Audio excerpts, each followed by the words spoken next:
صفحہ نمبر 57 صفحے کے آخر سے 5ویں لائن سورہ بقرہ کی آیت نمبر 231. اعوذ باللہ من الشیطان الرجیم.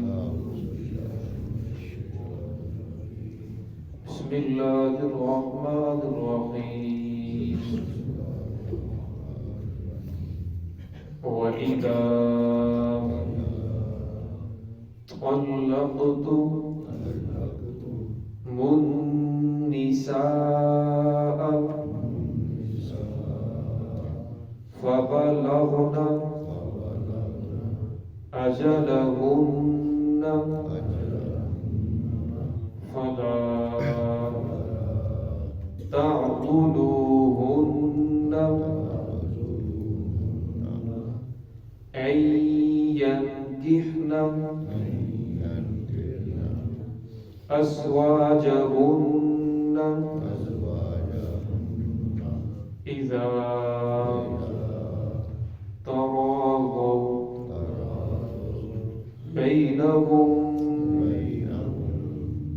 بِالْمَعْرُوفِ ذَلِكَ يُوعَظُ بِهِ مَنْ كَانَ مِنْكُمْ يُؤْمِنُ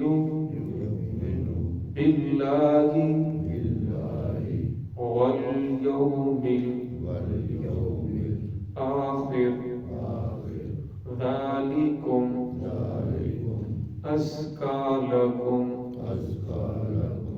وَأَطْهَرُ وَاللَّهُ يَعْلَمُ وَأَنْتُمْ لَا تَعْلَمُونَ. بسم اللہ الرحمن الرحیم. وَإِذَا طَلَّقْتُمُ النِّسَاءَ فَبَلَغْنَ أَجَلَهُنَّ فَلَا تَعْضُلُوهُنَّ أَن يَنكِحْنَ أَزْوَاجَهُنَّ إِذَا تَرَاضَوْا بَيْنَهُم بِالْمَعْرُوفِ ذَلِكَ يُوعَظُ بِهِ مَنْ كَانَ مِنْكُمْ يُؤْمِنُ بِاللَّهِ وَالْيَوْمِ الْآخِرِ ذَلِكُمْ أَزْكَى لَكُمْ وَأَطْهَرُ وَاللَّهُ يَعْلَمُ وَأَنْتُمْ لَا تَعْلَمُونَ. وَإِذَا طَلَّقْتُمُ النِّسَاءَ اور جب تم طلاق دے دو عورتوں کو فَبَلَغْنَ أَجَلَهُنَّ پس وہ پہنچ جائیں أَجَلَهُنَّ اپنی عدت کے پورا ہونے کو یعنی عدت پوری ہو جائے. فَلَا تَعْضُلُوهُنَّ أَن يَنكِحْنَ فرمایا نہ تم روکو أن ينكحن یہ کہ وہ نکاح کریں أزواجهن اپنے شوہروں سے إذا تراضوا بينهم جب وہ آپس کے اندر رضامند ہو جائیں بالمعروف عمدہ طریقے کے ساتھ. ذَلِكَ يُوعَظُ بِهِ یہ نصیحت ہے من كان يؤمن باللہ اس شخص کو کی جاتی ہے تم میں سے جو ایمان لے کر آئے اللہ رب العزت پر والیوم الآخر اور آخرت کے دن پر. ذَلِكُمْ أَزْكَى لَكُمْ یہ تمہارے لیے بڑی پاکیزہ ہے وَأَطْهَرُ اور بہت ہی صاف طریقہ ہے. وَاللَّهُ يَعْلَمُ اللہ رب العزت جانتے ہیں وَأَنْتُمْ لَا تَعْلَمُونَ اور تم نہیں جانتے. گزشتہ آیات میں طلاق اور عدت کا مسئلہ بیان ہوا. اس آیت کے اندر بھی اللہ رب العزت نے اسی کو بیان فرمایا. قرآن پاک نے اسلام کو ہر چیز کو کھول کھول کر بیان کیا. اسلام کے ماننے والوں کو کسی جگہ ایسا نہیں چھوڑا کہ انہیں پریشانی ہو جائے کہ ہمیں اب کیا کرنا چاہیے، بلکہ ہر چیز کو کھول کھول کر بیان کیا. اللہ رب العزت نے نسل انسانی کو باقی رکھنے کے لیے مرد اور عورتوں کو پیدا فرمایا، پھر ان کی جائز خواہشات کی تکمیل کے لیے جائز راستہ بتایا، اور پھر اللہ رب العزت نے انہی مسائل میں سے نکاح اور طلاق ایک بہت بڑا اہم مسئلہ ہے، تو اللہ رب العزت نے اسے بھی بیان فرمایا اور پھر فرمایا کہ اپنے بیوی بچوں کے ساتھ حسن سلوک کرو، ان کے خاندانی تعلقات کے ساتھ، گھریلو معاملات کے ساتھ آپ کا اچھا سلوک ہونا چاہیے۔ تو اس آیت کے اندر بھی آپ صلی اللہ علیہ وسلم کے صحابی ہیں حضرت معقل بن یسار رضی اللہ تعالیٰ عنہ، ان کی بہن ہے جس کا تفسیروں کے اندر نام جبینہ آتا ہے، اور ان کی شادی ہوئی حضرت ابو البداح رضی اللہ تعالیٰ عنہ سے۔ اب ان کی اولاد نہیں تھی، جس طرح عام گھروں کے اندر ہوتا ہے، کبھی خامد کی طرف سے بگاڑ آ جاتا ہے، کبھی عورت کی طرف سے بگاڑ آ جاتا ہے، کبھی دونوں کی طرف سے بگاڑ آ جاتا ہے۔ کوئی گھر ہی ایسا ہوگا جس میں ایسا نہیں، ورنہ ایسا ہوتا رہتا ہے ہلکی پھلکی، کبھی کسی طرف سے کبھی دونوں کی طرف سے۔ تو ان کی اولاد نہیں تھی، تو آخر ان کے اندر جھگڑا ہوا، جھگڑے کی وجہ سے حضرت معقل بن یسار رضی اللہ تعالیٰ عنہ نے انہیں طلاق رجی دے دی۔ طلاق رجی ہوتا ہے کہ میں تجھے طلاق دیتا ہوں، صراحتاً الفاظ کے ساتھ کہنا۔ جب طلاق رجی دے دی تو ان کی عدت بھی گزر گئی، عدت کے اندر بھی انہوں نے رجوع نہیں کیا، اور جب عدت گزرنے کے بعد دوسرے لوگوں کے نکاح کے پیغام آنا شروع ہو گئے تو حضرت معقل بن یسار رضی اللہ تعالیٰ کے جو پہلے بہنوئی تھے انہوں نے بھی نکاح کا پیغام بھیجا حضرت ابو البداح رضی اللہ تعالیٰ نے۔ تو معقل بن یسار رضی اللہ تعالیٰ نے جب ان کا نکاح کا پیغام دیکھا تو بہت زیادہ غصے کے اندر آ گئے کہ جس وقت عدت کے اندر اس وقت رجوع نہیں کیا اور طلاق دے دی، طلاق دینے کے بعد ابھی تک رجوع نہیں کیا، اب لوگوں کے پیغام آنا شروع ہو گئی تو اس نے بھی پیغام بھیج دیا، لہذا اس کے ساتھ تو میں کبھی بھی شادی نہیں ہونے دوں گا۔ تو بہن بھی شادی کرنے کے ساتھ راضی تھی، جن لوگوں کے نکاح کے پیغام آئے تھے۔ حضرت جمیلہ جو تھی وہ اپنے پہلے شوہر کے ساتھ شادی کرنے کے لیے رضامند تھی۔ اب یہ کہنے لگے کہ میں تو نہیں ہونے دوں گا، خاندان والوں نے کہا، جو برادری والے تھے انہوں نے کہا کہ اگر یہ بہن رضامند ہے، دونوں آپس کے اندر رضامند ہیں، کوئی بات نہیں، تو آپ ان کو دوبارہ نکاح کر لینے دیں، کیونکہ طلاق رجعی ہو جائے تو اس کے بعد عدت گزر بھی جائے تو مرد کو حق حاصل ہوتا ہے کہ وہ دوبارہ نکاح کر لے۔ لیکن یہ اس بات پر بضد تھے کہ نہیں، میں اس کے ساتھ تو نکاح نہیں ہونے دینا۔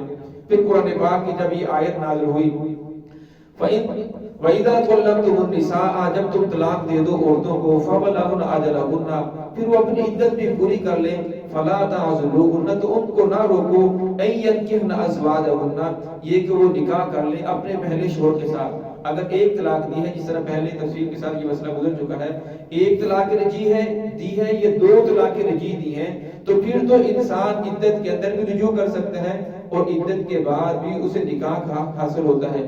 لیکن اگر تین طلاقیں دے دی پھر اس کے لیے گنجائش باقی نہیں رہتی، حتیٰ کہ وہ پھر دوسرے مرد سے شادی کرے، جس کی تفصیل کل گزر چکی ہے۔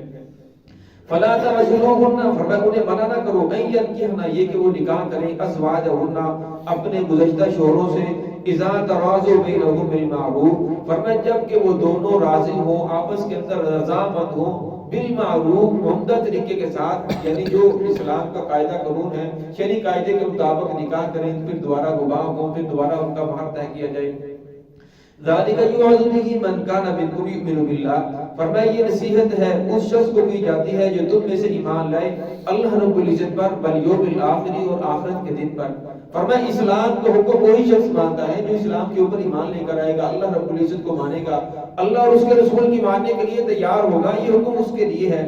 ذالکم ازکا لکم واطہر، فرمایا یہ تمہارے لیے بڑا پاکیزہ ہے، دل کی بھی پاکیزگی ہے اور بدن کی بھی پاکیزگی ہے۔ فرمایا اگر آپ اس عورت کی کسی اور جگہ شادی کر دو گے لیکن وہ پہلے خامد کو پسند کرتی ہے، فرمایا کسی وقت بھی بگاڑ پیدا ہو سکتا ہے، وہ گناہ کے اندر ملوث ہو سکتے ہیں۔ فرمایا اس وجہ سے آپ جہاں اس کے رضامند ہے عورت وہیں اس کی شادی کرنی چاہیے۔ ویسے بھی ہمارے اندر جو ہمارے معاشرے میں آج کل جو رواج چل رہا ہے، پہلے تو کسی سے بھی نہیں پوچھا جاتا تھا، آج کل بچے سے تو پوچھ لیتے ہیں کہ فلاں جگہ آپ کی شادی کرنے لگے ہیں، لیکن بچی سے نہیں پوچھا جاتا، اگر بچی مطالبہ بھی کرتے تو اسے برا مانا جاتا ہے۔ حالانکہ اسلام کے اندر ایسا نہیں ہے، اسلام کے اندر جب بچہ بچی بالغ ہو جائے تو ان کی رضامندی ضروری ہے، ان سے پوچھنا ضروری ہے کہ فلاں جگہ آپ کی شادی کرنے لگے ہیں، کیا آپ رضامند ہیں یا نہیں؟ فرمایا ان کی رضامندی ضروری ہے، اگر بچی اور بچے کی رضامندی ہوگی تو فرمایا بگاڑ پیدا نہیں ہوگے۔ ذالکم ازکا لکم، فرمایا یہ تمہارے لیے بڑی پاکیزگی ہے، دل کی پاکیزگی ہے، واطہر، اور بدن کی بھی پاکیزگی ہے۔ واللہ یعلم وانتم لا تعلمون، فرمایا اللہ رب العزت زیادہ جانتے ہیں، تم نہیں جانتے، تم تو بھی غصے کے اندر آ کر کہہ رہے ہو کہ نہیں، بلکہ وہاں شادی نہیں ہونے دینی، اور تمہیں کیا معلوم کہ بعد کے اندر جہاں آپ شادی کر رہے ہو وہاں نکاح نہ ہو سکے، پھر مسائل کھڑے ہو جائیں۔ تو اس لیے فرمایا جہاں عورت رضامند ہے انسان کو وہی شادی کرنی چاہیے۔ تو اللہ رب العزت نے قرآن پاک کے اندر ہر چیز کو بیان فرمایا ہے۔ اب اکثر لوگوں کا حال یہ ہے کہ وہ قرآن پاک کو پڑھتے ہیں اس لیے سے کہ جب کوئی فوت ہو جائے تو فوت کی کیونکہ قرآن پاک کو پڑھا جاتا ہے، یا قرآن پاک کو ثواب کے لیے سے پڑھا جاتا ہے۔ اس کے اندر بالکل شک نہیں، قرآن پاک کا پڑھنا ثواب ہے، کسی کو پڑھ کر بخشا جائے اللہ رب اس کو بھی سال ثواب پہنچاتے ہیں، اس کی بخشش ہوتی ہے۔ لیکن قرآن پاک کا صرف مقصد یہی نہیں ہے، بلکہ قرآن پاک اللہ رب العزت نے ایک ضابطہ حیات بھیجا ہے، انسانوں کو زندگی گزارنے کا طریقہ بھیجا ہے کہ اسے پڑھو اور اسے سمجھو اور اس کے اوپر عمل کرو، فرمایا زندگی کے اندر کبھی پریشانی نہیں آئے گی۔ تو ہے کہ اللہ رب العزت ہم سب کو صراط مستقیم پر چلنے کی توفیق عطا فرمائے۔